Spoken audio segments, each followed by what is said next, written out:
Hey everybody, Chris Bryant here with a CCNA 225-minute video boot camp. Also, for you CCNP bulldogs out there, avoid the commode that is setup mode.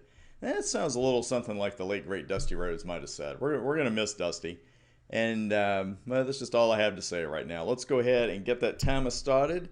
Get down to business, if you will. And let's start that clock and start talking. We're going to talk a little bit about setup mode, and then we're going to see what's going on with it on live equipment. Now, if setup mode is a commode, then how does it come about in the first place? How can we avoid it? Well, when a Cisco router boots, what it's going to do, one of the several things it's going to do, is look for that startup configuration file. And the first place it looks is non-volatile RAM. And by that name, non-volatile RAM, that sounds like something that would be kept even on a reload. So most of the time, the startup config file is going to be easy. That's going to be easy to find for the router. Now, if it doesn't find one there, and the router hasn't been configured to get one via a TFTP server, or if it has been and for some reason it can't get that startup file, then all of a sudden we're in setup mode.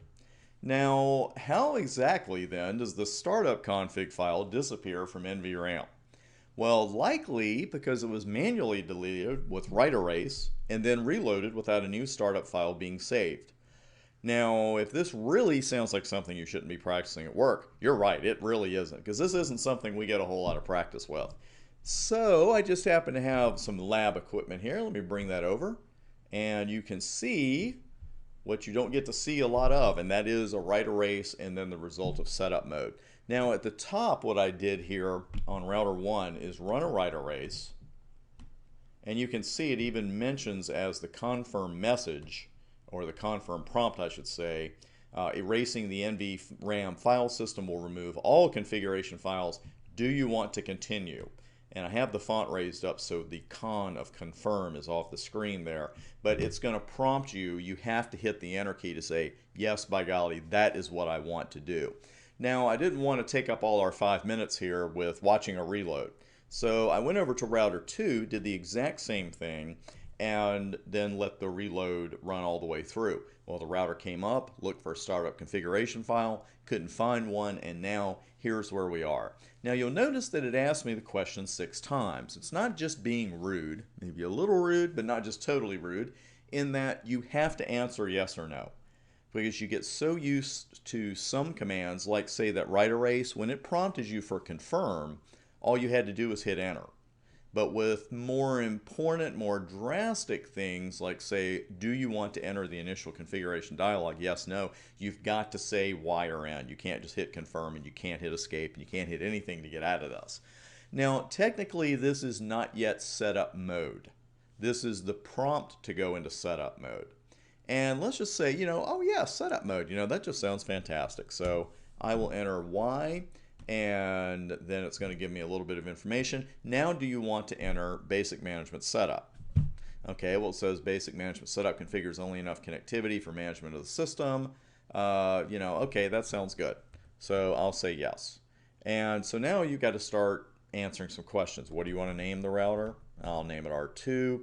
Now I'm going to set an enable secret, and maybe I really don't want to. So I'm going to hit enter a couple times, and it just says no defaulting allowed. I have to do this. So let's just say I'm going to pick the word slate, which is a horrible password. Please don't use it. And now it's going to ask me for an enable password. And of course, the enable password is when we don't specify an enable secret. Some older software versions, backwards compatibility. So if I don't want to do that, I still have to do that. So I'm going to pick the word canteen. And now I got to set a VTY password, and I can't get out of it. So I'm going to pick spiders for that. And now do I want to configure Snmp network management? Well, maybe not. Now I got to go in and configure my interfaces this way. And at this point, or even a little later, you may just think, this is a really clunky way to set up a router. I don't like it, especially for lab environments, because I know what I want, and I'd rather just skip setup mode. So you probably will want to get out of this. And you can hit escape all you want to, and it's not going to do any good. And what you have to do is look at the very beginning of all this information, because I know a lot of people who don't know this. But you are no longer one of those people if you were, because how you get out of this is hit Control C. hit Control C. Let's go ahead and do that now. And you can see I even got a message immediately, configuration aborted, no changes made. I'm going to stop our clock because we're going a little bit longer here than usual. And please allow me one very quick ad, and I'm going to put that here and just talk about this for about 15 seconds. Right now you can join my full CCNA video boot camp on Udemy for $19. That's less than $1 an hour for the best video training available for the CCNA, and 727 ratings, 24,000 students in the course. It's the #1 CCNA course on Udemy, and I will see you out there. There's a link on the YouTube description to get you out there. So while I was jabbering on about that, the router was jabbering on about a whole lot of stuff here, and the first time you see this, it can give you a little bit of an anxiety attack. Happened to me many years ago. Did a write erase on a lab router, my first lab router, and this came up. I was like, oh my gosh. But this is all normal stuff. This is all just telling you about some line protocols, some interfaces, a little bit of information here at the bottom, and then that's it. But you'll notice the end result. You're at the prompt. So now you're configuring the router from scratch. You're not going to get prompted for anything. You're on your own.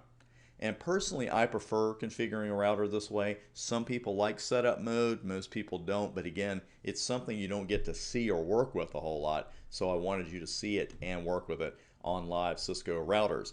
We will do the same kind of thing tomorrow with another Cisco feature. I'm Chris Bryant. Thanks for watching today, and I'll see you on YouTube and Udemy. Thanks for watching.